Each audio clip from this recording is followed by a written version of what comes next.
ಸ್ನೇಹಿತರೆ ನಾವು ತಿಳ್ಕೊಬೇಕಾಗಿರುವಂಥದ್ದು ಸಾತ್ವಿಕ ಅಂದ್ರೆ ಏನು? ಸಾತ್ವಿಕ ಅಂದ್ರೆ ಏನು ಅಂದ್ರೆ ಸಾತ್ವಿಕ್ ಅಂತ ಅರ್ಥವೇನು? ಸಾತ್ವಿಕ ಅರ್ಥವೇನು ಅಂತ, ನಿಜವಾದ ಅರ್ಥವೇನು? ಸಾತ್ವಿಕ ಗುಣ ಅಂದ್ರೆ ಸಾತ್ವಿಕ ಆಹಾರ ಆಗ್ಬೋದು, ಸಾತ್ವಿಕ ಗುಣ ಆಗ್ಬೋದು, ಸಾತ್ವಿಕ ಲಕ್ಷಣಗಳಾಗ್ಬೋದು. ಅದ್ರ ಬಗ್ಗೆ ಸ್ವಲ್ಪ ಮಾಹಿತಿ ನಾವು ತಿಳ್ಕೊಳ್ಳೋಕೆ ಪ್ರಯತ್ನ ಮಾಡೋಣ. ಸ್ನೇಹಿತರೆ, ಈ ಸಾತ್ವಿಕ್ ಬಗ್ಗೆ ಭಗವದ್ಗೀತೆಯಲ್ಲಿ ಅದ್ಭುತವಾಗಿ ಹೇಳಿಕೊಟ್ಟಿರುವಂಥದ್ದು ನಮಗೆಲ್ಲ ಗೊತ್ತಿರೋ ವಿಷಯ. ಈ ಸಾತ್ವಿಕ ಅನ್ನೋದು ನೋಡಿ, ಯಾವುದೇ ಒಂದು ವ್ಯಕ್ತಿ ಆಗಲಿ, ಒಂದು ಊಟ ಆಗಲಿ, ಅಂದ್ರೆ ಒಂದು ಆಹಾರ, ವ್ಯಕ್ತಿ ಮತ್ತೆ ಪದಾರ್ಥಗಳು ಇವೆಲ್ಲಾನು ಸಾತ್ವಿಕ ಅಂತ ಹೇಳ್ತಾ ಇರ್ತೀವಿ. ಆದ್ರೆ ಎಲ್ಲಾದ ರೂಪದಲ್ಲಿ ಇರುತ್ತೆ ಸಾತ್ವಿಕ್ ಅಂತ. ಆದ್ರೆ ಈ ಸಾತ್ವಿಕ್ ಜೊತೆಗೆ ಇನ್ನು ಮೂರು ಲಕ್ಷಣಗಳಿದೆ, ನಮ್ಗೆಲ್ಲ ಗೊತ್ತಿರೋ ವಿಷಯ. ಓಕೆ, ಪ್ರತಿಯೊಂದು ವಸ್ತು ಆಗ್ಬೋದು, ಆಹಾರ ಆಗ್ಬೋದು, ಗುಣಗಳಾಗ್ಬೋದು, ಮೂರು ತರ ಇದೆ. ಅದು ಭಗವದ್ಗೀತೆಯಲ್ಲಿ ಹೇಳ್ಕೊಟ್ಟಿರೋದು. ಯಾವ್ದದು? ಸಾತ್ವಿಕ, ರಜಸಿಕ, ತಾಮಸಿಕ. ಈ ಮೂರು ಗುಣಗಳಿದೆ ಅಂತ ಭಗವದ್ಗೀತೆ ಅದ್ಭುತವಾಗಿ ತಿಳಿಸ್ಕೊಟ್ಟಿದ್ದಾರೆ. ಏನಂತದು? ನಮ್ಮ ಆಲೋಚನೆಗಳು, ತಲೆದಲ್ಲಿ ನಾವು ಮಾಡುವಂತ ಕೆಲಸಗಳು, ಮತ್ತೆ ನಾವು ಯಾರ್ಯಾರು ಭೇಟಿ ಮಾಡ್ತೀವೋ ಆ ವ್ಯಕ್ತಿಗಳು, ಮತ್ತೆ ನಾವು ತಿನ್ನೋ ಆಹಾರ, ಇವೆಲ್ಲರನ್ನು ಈ ತರ ವಿಭಜಿಸಬಹುದು. ಏನಂತ? ಇವರು ಸಾತ್ವಿಕ ವ್ಯಕ್ತಿಗಳು, ಇದು ಸಾತ್ವಿಕ ಆಹಾರ, ಈ ಸಾತ್ವಿಕ ಆಲೋಚನೆ, ಇಲ್ಲ ಅಂದ್ರೆ ಇದು ರಜಸಿಕ ಆಲೋಚನೆ, ಇದು ರಜಸಿಕ ಆಹಾರ, ಈ ರಜಸಿಕ ವ್ಯಕ್ತಿಗಳು, ಈ ತರ ವಿಭಜನೆ ಮಾಡ್ತಾ ಹೋಗ್ಬೋದು ಸ್ನೇಹಿತರೆ, ಅರ್ಥ ಮಾಡ್ಕೊಳ್ಳಿ. ಆದ್ರೆ ಇದಕ್ಕಿರುವಂತ ಲಕ್ಷಣಗಳೇನು ಸ್ವಲ್ಪ ನೋಡೋಕೆ ಪ್ರಯತ್ನ ಮಾಡೋಣ. ನೋಡಿ, ಸಾತ್ವಿಕ ಲಕ್ಷಣಗಳು ಹೇಗಿರುತ್ತಂದ್ರೆ, ಹೇಳ್ಬೇಕಂದ್ರೆ ಒಂದು ಸ್ವಚ್ಛತೆ, ಒಂದು ಸಂತೋಷ, ಒಂದು ದಯೆ, ಮತ್ತೆ ಹೇಳ್ಬೇಕಂದ್ರೆ ಶಾಶ್ವತ ಆನಂದ ಅವ್ರ ಒಳಗಡೆ, ಪ್ರೇಮ, ಮತ್ತೆ ಒಂದು ಸ್ವೀಯ ಹೇಳ್ಬೇಕಂದ್ರೆ ಸ್ವೀಯ ನಿಯಂತ್ರಣ ಇರ್ತದೆ, ಅದ್ಭುತವಾದ ತೃಪ್ತಿ ಇದ್ರ ಒಳಗಡೆ ಇರ್ತದೆ.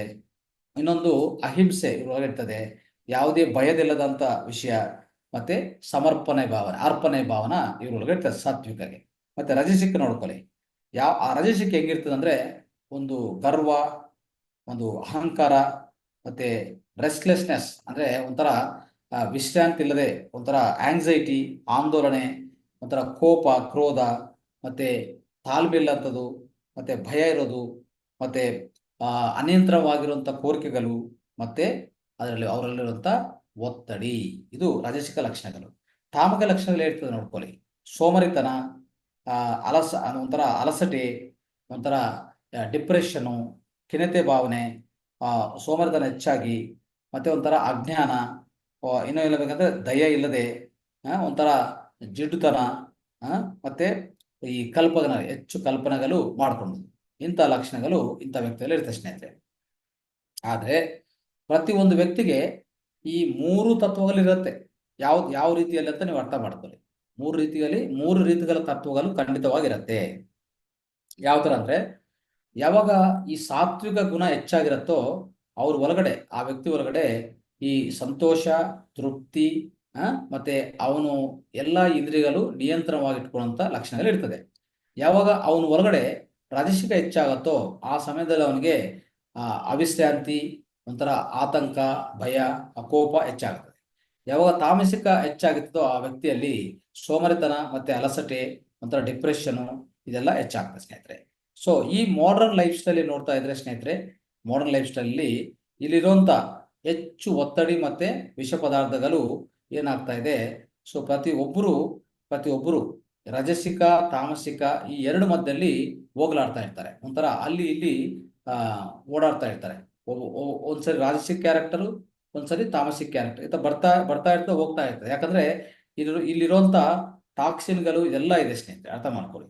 ಸೊ ಅವಾಗ ನಾವು ಯಾವುದೇ ರೀತಿಯಲ್ಲಿ ಸಂತೋಷ ಪಡಿಬೇಕು ಅಂದ್ರೆ ಅರ್ಥ ಮಾಡ್ಕೊಳ್ಳಿ, ರಾಜಸಿಕ ತಮಸಿಕದಿಂದ ನಾವು ಸಾತ್ವಿಕಕ್ಕೆ ಪರಿವರ್ತನೆಗೊಳಿಸ್ಕೋಬೇಕು ಅಂತ ಅರ್ಥ ಮಾಡ್ಕೊಳ್ಳಿ. ಈಗ ನೋಡಿ, ಈ ತಮಸಿಕ ರಾಜಸಿಕ ಆಹಾರ ಇದೆಯಲ್ಲ, ಆಹಾರದ ಬಗ್ಗೆ ಅದ್ಭುತವಾಗಿ ಒಂದು 17 ಅಧ್ಯಾಯ ಭಗವದ್ಗೀತೆಯಲ್ಲಿ ತುಂಬಾ ಚೆನ್ನಾಗಿ ಹೇಳ್ಕೊಡ್ತಾರೆ. ಅರ್ಥ ಆಯ್ತಾ?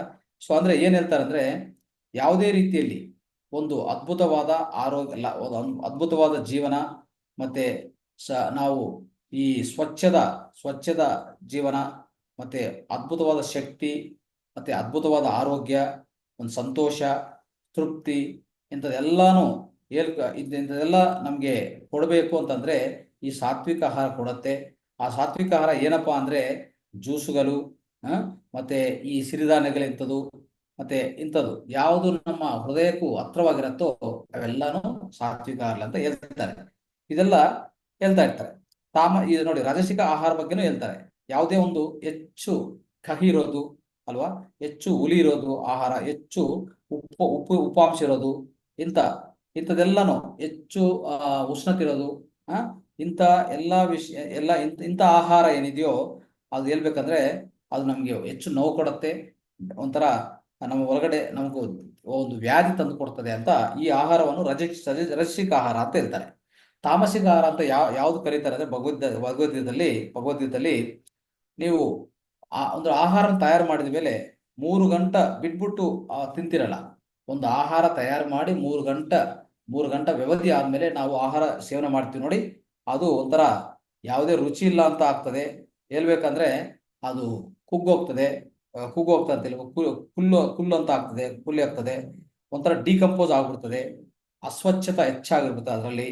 ಅಂತ ಆಹಾರ ಯಾರು ತಿಂತಾರೋ ಅವ್ರಿಗೆ ಅಜ್ಞಾನ ಹೆಚ್ಚಾಗ್ತಾ ಹೋಗ್ತದೆ, ಅವರಲ್ಲಿ ಸುಜ್ಞಾನ ಬರಲ್ಲ ಅಂತ ಭಗವದ್ಗೀತೆಯಲ್ಲಿ ಈ ಆಹಾರದ ಬಗ್ಗೆ ಅದ್ಭುತವಾಗಿ ಹೇಳ್ತಾರೆ ಸ್ನೇಹಿತರೆ. ನೋಡಿ, ಈಗ ಸಾತ್ವಿಕ ಆಹಾರಗಳು ಏನು ಅಂತ ಸ್ವಲ್ಪ ನಾವು ಅರ್ಥ ಮಾಡ್ಕೊಳ್ಳೋ ಪ್ರಯತ್ನ ಮಾಡೋಣ. ಯಾವುದೇ ಆಹಾರ ಫ್ರೆಶ್ ಆಗಿದ್ದು ತಾಜಾ ಆಗಿರ್ತದೆ. ಏನು ಹೇಳ್ಬೇಕಂದ್ರೆ ಸಿರಿಧಾನ್ಯದಂತ ಇದೆಲ್ಲ ಒಂಥರ ಯಾವುದೇ ಸಂಸ್ಕರಣ ಮಾಡಬಾರ್ದು. ಸಂಸ್ಕರಣ ಮಾಡಿದ ಆಹಾರ ಯಾವುದು ಸಾತ್ವಿಕ ಆಹಾರ ಆಗಲ್ಲ, ಅರ್ಥ ಮಾಡ್ಕೊಳ್ಳಿ. ಅದೇ ಅನ್ಪ್ರೋಸೆಸ್ಡ್, ಅನ್ರಿಫೈನ್ಡ್ ಅಂತ ಅರ್ಥ ಮಾಡ್ಕೊಳ್ಳಿ. ನೋಡಿ, ಜ್ಯೂಸ್ಗಳು, ಹೆಚ್ಚು ನೀರಾಂಶ ಇರುವಂತಹ ಆಹಾರಗಳು, ಆಮೇಲೆ ಯಾವುದೇ ಅಂದ್ರೆ ಫ್ರೆಶ್ ಆಗಿ ತಾಜಾಗಿ ಕುದಿಸಿರುವಂತ ಆಹಾರಗಳು, ತಾಜಾಗಿ ಬಯಸಿರುವಂತಹ ಆಹಾರಗಳು. ಓಕೆ, ಆಮೇಲೆ ಇನ್ನೊಂದೇನಂದ್ರೆ ಕಾಲೋಚಿತ ಹಣ್ಣುಗಳು, ಇಂಥವೆಲ್ಲಾನು ಒಂದು ಸಾತ್ವಿಕ ಗುಣ ಇರುವಂತ ಆಹಾರಗಳಂತ ನೀವು ತಿಳ್ಕೊಬೇಕು. ಆಮೇಲೆ ಸಾತ್ವಿಕ ಆಹಾರ ಅನ್ನೋದು ಹೆಂಗಿರ್ತದೆ ಅಂದ್ರೆ ಅದೊಂಥರ ಅದು ಲೈವ್ ಇರೋಂತ ಅಂದ್ರೆ ಲಿವಿಂಗ್ ಫುಡ್ ಅಂತ ಕರೀತೀವಿ ಸ್ನೇಹಿತರೆ. ಅದ್ರ ಒಳಗಡೆ ಈ ಜೀವಶಕ್ತಿ ಹೆಚ್ಚಾಗಿರುತ್ತೆ ಅಂತ ಅರ್ಥ ಮಾಡ್ಕೊಳ್ಳಿ. ಆಮೇಲೆ ಯಾವುದೇ ಆಹಾರ ನಿಸರ್ಗದಿಂದ ನೇರವಾಗಿ ಬಂದಿರ್ತದೆ, ಅದಕ್ಕೂ ಯಾವುದೇ ಮಾನವ ಇಂಟರ್ಫರೆನ್ಸ್ ಇರಲ್ಲ. ಮಾನವದಂದ್ರೆ ಹ್ಯೂಮನ್ ಇಂಟರ್ಫರೆನ್ಸ್ ಕಡಿಮೆ, ಮಾನವನ ಜೋಕ್ಯ ಕಡಿಮೆ ಇರ್ತದೆ. ನೇರವಾಗಿ ಹಣ್ಣುಗಳು ತರಕಾರಿಗಳು ಏನು ಬಂದಿರ್ತದೋ ನೇರವಾಗಿ ನೇಚರಿಂದ ನಿಸರ್ಗದಿಂದ ಅದೆಲ್ಲಾನು ಸಾತ್ವಿಕ ಆಹಾರ ಆಗತ್ತೆ. ನೋಡ್ಕೊಳ್ಳಿ, ಏನು ಸಾತ್ವಿಕ ಆಹಾರದಲ್ಲಿ ಸ್ವಲ್ಪ ಉದಾಹರಣೆ ನೋಡೋಣ.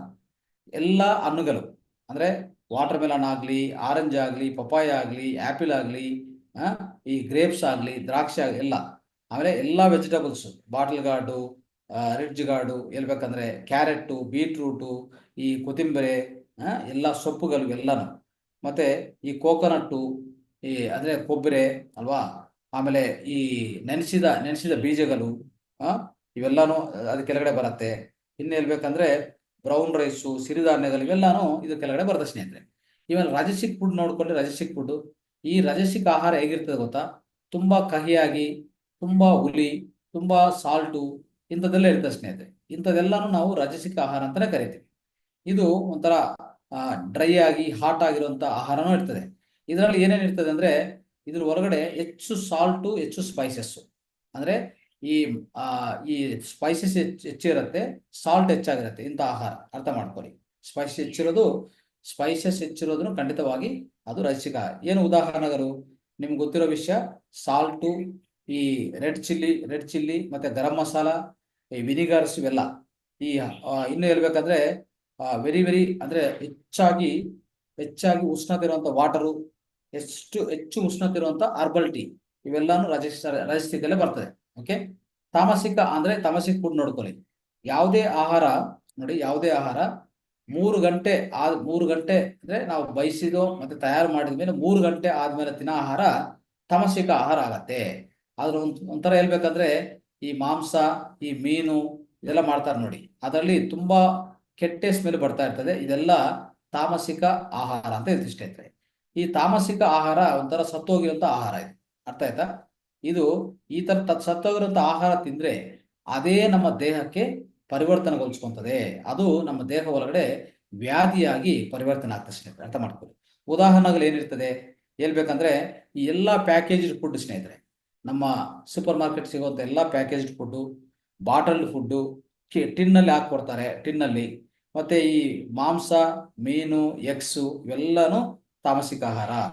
ಮತ್ತೆ ಇನ್ ಸ್ವಲ್ಪ ಇದೆ ತಾಮಸಿಕದಲ್ಲಿ ಇರೋದು ಹೇಳ್ಬೇಕಂದ್ರೆ ಈರುಳ್ಳಿ, ಬೆಳ್ಳುಳ್ಳಿ, ಟೀ, ಕಾಫಿ, ಆಲ್ಕಹಾಲ್, ಸಿಗರೆಟ್ಟು, ಮತ್ತೆ ಇದೆಲ್ಲ ಈ ಇನ್ನೊಂದು ಒಂದು ಸುಪಾರಿ ಅಂತ ತಗೋತೀವಿ. ಮತ್ತೆ ಬೀಟಲ್ ಲೀಫ್ ಅಂತ ಇದೆಯಲ್ಲ, ವಿಲ್ಯದ ಎಲೆ ಅದನ್ನು ತಾಮಸಿಕ ಆಹಾರ ಕೆಳಗಡೆ ತಗೊಂಡ್ಬರ್ತಾರೆ. ಆಮೇಲೆ ಈ ಸಾತ್ವಿಕ ಆಹಾರದ ಮಹತ್ವ ಏನು ನಮ್ಮ ದೇಹದ ಮೇಲೆ ಹೇಗೆ ತೋರಿಸ್ತದೆ ಅಂದ್ರೆ ನೋಡ್ಕೊಳ್ಳಿ. ಇದೊಂದು ಅದ್ಭುತವಾದ ಹೀಲಿಂಗ್ ಫುಡ್ ಅಂತ ಹೇಳ್ಬೋದು. ಚಿಕಿತ್ಸಾ ಮಾಡುವಂತ ಒಂದು ಆಹಾರ ಸ್ನೇಹಿತರೆ. ಇದು ಈಸಿಯಾಗಿ ಡೈಜೆಸ್ಟ್ ಆಗುತ್ತೆ, ಅಂದ್ರೆ ಈಸಿಯಾಗಿ ಜೀರ್ಣ ಆಗುತ್ತೆ ತಿಂದ ಮೇಲೆ. ಮತ್ತೆ ನಮ್ಮ ದೇಹ ಅತಿ ಕಡಿಮೆ ಶಕ್ತಿ ಉಪಯೋಗಿಸ್ಕೊಂಡು ಡೈಜೆಸ್ಟ್ ಮಾಡ್ಕೋಬಹುದು ಈ ಆಹಾರವನ್ನು. ಹೆಚ್ಚು ಶಕ್ತಿ ಉಪಯೋಗಿಸೋದು ಬೇಕಾಗಿಲ್ಲ. ನಮ್ಮ ದೇಹದಲ್ಲಿರುವಂತ ಈಗಾಗಲೇ ಇರುವಂತ ಶಕ್ತಿಯನ್ನು ಹೆಚ್ಚು ಖರ್ಚು ಮಾಡಿದ್ರೆ ಜೀರ್ಣಕ್ಕೆ ಆ ಶಕ್ತಿ ಒಟ್ಟೋದ್ರೆ ನಮಗೆ ವ್ಯಾಧಿ ನಿರೋಧಕ ಶಕ್ತಿ ಕಡಿಮೆ ಆಗುತ್ತೆ ಸ್ನೇಹಿತರೆ. ಅದಕ್ಕೋಸ್ಕರ ಇಂಥ ಅದ್ಭುತ ಆಹಾರ ಒಳ್ಳೆಯದು. ಆಮೇಲೆ ಈ ಸಾತ್ವಿಕ ಆಹಾರ ಯಾರು ಅಳವಡಿಸ್ಕೊತಾರೋ, ಆ ಲೈಫ್ ಸ್ಟೈಲ್ ಯಾರು ಅಳವಡಿಸ್ಕೊತಾರೋ ಅವ್ರಿಗಿರುವಂತ ದೀರ್ಘಕಾಲಕ ವ್ಯಾಧಿಗಳು ಯಾವುದೇ ಮೆಡಿಸಿನ್ ಇಲ್ಲ ಅಂತಾನೆ ಎಲ್ಲಾನು ವಾಸಿ ಆಗ್ಬಿಡ್ತದೆ. ಅರ್ಥ ಮಾಡ್ಕೊಳ್ಳಿ. ಅವಾಗ ಸಾತ್ವಿಕ ಆಹಾರ ಸ್ನೇಹಿತರೆ, ಸಾತ್ವಿಕ ಆಹಾರ, ಈ ಸಾತ್ವಿಕ್ ಫುಡ್ ಅನ್ನೋದು ನಮ್ಮ ದೇಹದ ಪರಿಣಾಮ ಒಳ್ಳೆ ಪರಿಣಾಮ ತೋರಿಸ್ತದೆ, ಒಳ್ಳೆ ಆರೋಗ್ಯ ತಂದು ಕೊಡ್ತದೆ. ಅದೇ ಅಲ್ಲ, ಅದು ಒಂದೇ ಅಲ್ಲ, ನಿಧಾನವಾಗಿ ಈ ಸಾತ್ವಿಕ ಆಹಾರ ನೀವು ಸೇವನೆ ಮಾಡ್ತಾ ಹೋದ್ರೆ ನಮ್ಮ ಒಳಗಡೆ ಇರುವಂತ ಎಲ್ಲಾ ಯೋಚನೆಗಳು ಪರಿವರ್ತನೆಗೊಳಿಸ್ಕೊತದೆ ಅಂತ ಹೇಳ್ಬೋದು ಸ್ನೇಹಿತರೆ. ಒಂಥರ ನಮ್ಗೆ ಏನ್ ತಂದು ಕೊಡ್ತದೆ ಅಂದ್ರೆ ಇದು ನಮ್ಗೆ ಈ ಮಾನಸಿಕ ಮೆಂಟಲ್ ಕ್ಲಾರಿಟಿ ಕೊಡ್ತದೆ ಅಂತ ಹೇಳ್ಬೋದು ಸ್ನೇಹಿತರೆ. ಆಮೇಲೆ ನಮ್ಮ ಒಳಗಡೆ ಶಾಂತಿ ತಂದು ಕೊಡ್ತದೆ. ಆಮೇಲೆ ಒಳ್ಳೆ ವಿನಯ ಅದನ್ನು ಹೆಚ್ಚು ಮಾಡುತ್ತೆ ನಮ್ಮ ಒಳಗಡೆ. ಇನ್ನು ಹೇಳ್ಬೇಕಂದ್ರೆ ನಮ್ನು ಈ ಆಧ್ಯಾತ್ಮಿಕ ಚೈತನ್ಯಗೆ ಒಳಗಾಗ್ತೀವಿ. ಆಧ್ಯಾತ್ಮಿಕ ಚೈತನ್ಯ ನಮ್ಮ ಒಳಗಡೆ ಹೆಚ್ಚಾಗ್ತಾ ಹೋಗ್ತದೆ. ನಮ್ಮದಲ್ಲಿ ಇರುವಂತ ಭಯ ಅನ್ನೋದು ಹೋಗಲಾಡಿಸ್ತೀವಿ. ಅರ್ಥ ಮಾಡ್ಕೊಳ್ಳಿ. ಅಂದ್ರೆ ನಾವು ಈ ನಿಸರ್ಗಕ್ಕೆ, ನಿಸರ್ಗಕ್ಕೆ ಹತ್ರ ಆಗ್ತೀವಿ ಈ ಸಾತ್ವಿಕ ಆಹಾರ ಅಂತ ನೀವು ಅರ್ಥ ಮಾಡ್ಕೋಬೇಕು ಸ್ನೇಹಿತರೆ. ಮತ್ತೆ ಆಯ್ತು, ಈ ತಾಮಸಿಕ ಮತ್ತು ರಾಜಸಿಕ ಆಹಾರ ನಮ್ಮ ದೇಹದ ಮೇಲೆ ಏನು ಪರಿಣಾಮ ತೋರಿಸ್ತದೆ ಅದು ನೋಡೋಣ. ರಾಜಸಿಕ ತಾಮಸಿಕಾರ ಯಾವುದೇ ರೀತಿಯಲ್ಲಿ ಸ್ನೇಹಿತರೆ ಖಂಡಿತವಾಗಿ ನಿಮ್ಮ ದೇಹದಲ್ಲಿರುವಂತಹ ಆರೋಗ್ಯವನ್ನು ಖಂಡಿತವಾಗಿ ಹಾಳು ಮಾಡುತ್ತೆ. ಒಂದು ಈ ನಮ್ಮ ಒಳಗಡೆ ಇರುವಂತ ಈ ಮಾನಸಿಕ ಆರೋಗ್ಯವನ್ನು ಖಂಡಿತವಾಗಿ ಹಾಳು ಮಾಡುತ್ತೆ ಹೇಳ್ಬೇಕಂದ್ರೆ. ಇನ್ನು ಹೆಚ್ಚಾಗಿ ರಾಜಸಿಕ ಆಹಾರ, ಈ ತಾಮಸಿಕ ಆಹಾರ ತಿಂತ ಹೋದ್ರೆ ಸ್ವಲ್ಪ ಸ್ವಲ್ಪ ಸಮಯದಲ್ಲೇ ಏನ್ ಮಾಡ್ತೀವಿ ಅಂದ್ರೆ ಎಷ್ಟೋ ಕಾಯಿಲೆಗಳು ಬಂದ್ಬಿಡ್ತದೆ. ಡಯಾಬಿಟಿಸ್ ಆಗ್ಬೋದು, ಒಬೆಸಿಟಿ ಆಗ್ಬೋದು, ಹೈ BP ಆಗ್ಬೋದು, PCOD ಆಗ್ಬೋದು, ಹೈ ಕೊಲೆಸ್ಟ್ರಾಲ್ ಆಗ್ಬೋದು, ಮತ್ತೆ ಕೀಲ್ ನೋವುಗಳು, ಜಾಯಿಂಟ್ ಪೇನ್ಸು, ಈ ಮಂಡಿ ನೋವುಗಳು ಇವೆಲ್ಲ ಶುರು ಆಗ್ತದೆ ಅಂತ ಹೇಳ್ಬೋದು ಸ್ನೇಹಿತರೆ. ಇನ್ನು ಹೇಳ್ಬೇಕಂದ್ರೆ ಸೂಕ್ಷ್ಮವಾಗಿ ಹೇಳ್ಬೇಕಂದ್ರೆ ನಮ್ಮ ದೇಹದಲ್ಲಿರುವಂತ ಆಲೋಚನೆಗಳ ಮೇಲೇನು ಹೆಚ್ಚು ಅಡ್ಡ ಪರಿಣಾಮ ಬೀರುತ್ತೆ ಸ್ನೇಹಿತರೆ. ಒಂಥರ ನಮ್ಮ ಒಳಗಡೆ ಇರುವಂತ ಆಲೋಚನೆಗಳು ಹೆಂಗೆ ಆಗತ್ತಂದ್ರೆ ಒಂದು ಭಯಾನಕರವಾಗಿ ಹೇಳ್ಬೇಕಂದ್ರೆ ಕ್ರೋಧ, ಕೋಪ ಹೆಚ್ಚು ಮಾಡ್ತಾ ಹೋಗ್ತದಲ್ಲ. ಖಂಡಿತವಾಗಿ ನಿಮ್ಮ ಒಳಗಡೆ ಆತಂಕ, ಭಯ, ಮತ್ತೆ ಯಾವುದೇ ವಿಶ್ರಾಂತಿ ಇಲ್ಲದಂಥದ್ದು, ಇಂಥ ಇಂಪೇಷಂಟ್ ಆಗೋದು, ಅಂದ್ರೆ ತಾಳ್ಮೆ ಎಲ್ಲ ಹೊಟ್ಟೋಗೋದು, ಇದೆಲ್ಲ ಆಗ್ತಾ ಇರ್ತದೆ ಸ್ನೇಹಿತರೆ. ಸೊ ನಮ್ಮ ಒಳಗಡೆ ಇರುವಂತ ಏಕಾಗ್ರತೆ ಇದೆಲ್ಲ ಕಡಿಮೆ ಆಗ್ತಾ ಬರ್ತದೆ. ಸೊ ಇನ್ನು ಹೇಳ್ಬೇಕಂದ್ರೆ ನಾವು ಡಲ್ ಆಗಿ, ಅಂದ್ರೆ ಸೋಮರಿತನ, ಈ ಡಲ್ನೆಸ್ಸು ನಮ್ಮ ಒಳಗಡೆ ಹೆಚ್ಚಾಗ್ತದೆ. ಸೊ ಅದಕ್ಕೋಸ್ಕರ ಈ ಸತ್ತೋಗಿರುವಂತ ಆಹಾರಗಳು ತಿಂದ್ರೆ ಖಂಡಿತವಾಗಿ ನಮ್ಮ ದೇಹ ಒಳಗಡೆ ಈ ಭಾವನೆಗಳು, ಅಂದ್ರೆ ಭಾವನಾತ್ಮಕಗಳು, ಭಾವನಾ ಆವೇಶಗಳು ಏನಿದೆಯೋ ಅದನ್ನು ಮತ್ತೆ ಪೂರ ಈ ಎಮೋಷನ್ಸ್ ಹೆಚ್ಚಾಗ್ತಾ ಹೋಗ್ತದೆ ಹೇಳ್ಬೋದು. ಆಮೇಲೆ ನಮ್ಮ ಒಳಗಡೆ ಇರುವಂತ ವಿಶ್ವಾಸ, ಸೊ ಈ ವಿಶ್ವಾಸ ಅನ್ನೋದು ಹೊಟ್ಟೋಗ್ತದೆ. ವಿಶ್ವಾಸ ನಿಧಾನವಾಗಿ ಸಾಯ್ತದೆ, ವಿಶ್ವಾಸವನ್ನು ಹೊಟ್ಟೋಗ್ತದೆ ಅಂತ ಹೇಳ್ಬೋದು ಸ್ನೇಹಿತರೆ. ಇಂಥ ಅಡ್ಡ ಪರಿಣಾಮಗಳು ನಮ್ಮ ಮನಸ್ಸು ಮೇಲೆ ಇದು ತೋರಿಸ್ತದೆ. ಯಾವುದು ಈ ತಮಸಿಕ ರಾಜಸಿಕ ಆಹಾರ ಅಂತ ಹೇಳ್ತಾ ಇಂದಿನ ಕಾರ್ಯಕ್ರಮದಲ್ಲಿ ಈ ಮನೆ ಮದ್ದುಗಳನ್ನು ಈಗ ಮುಕ್ತಾಯ ಮಾಡ್ತಾರೆ ಸ್ನೇಹಿತರೆ. ಸೊ ಇಷ್ಟೆಲ್ಲ ನಾವು ತಿಳ್ಕೊಂಡು ಇವತ್ತು ಈ ತಾಳ್ಮೆದಿಂದ ನೀವೆಲ್ಲ ಇಷ್ಟವರೆಗೆ ಕೇಳಿಸ್ಕೊಂಡಿದ್ದು ತಮಗೆಲ್ಲರಿಗೂ ಧನ್ಯವಾದಗಳು. ನಮಸ್ತೆ ಸ್ನೇಹಿತರೆ.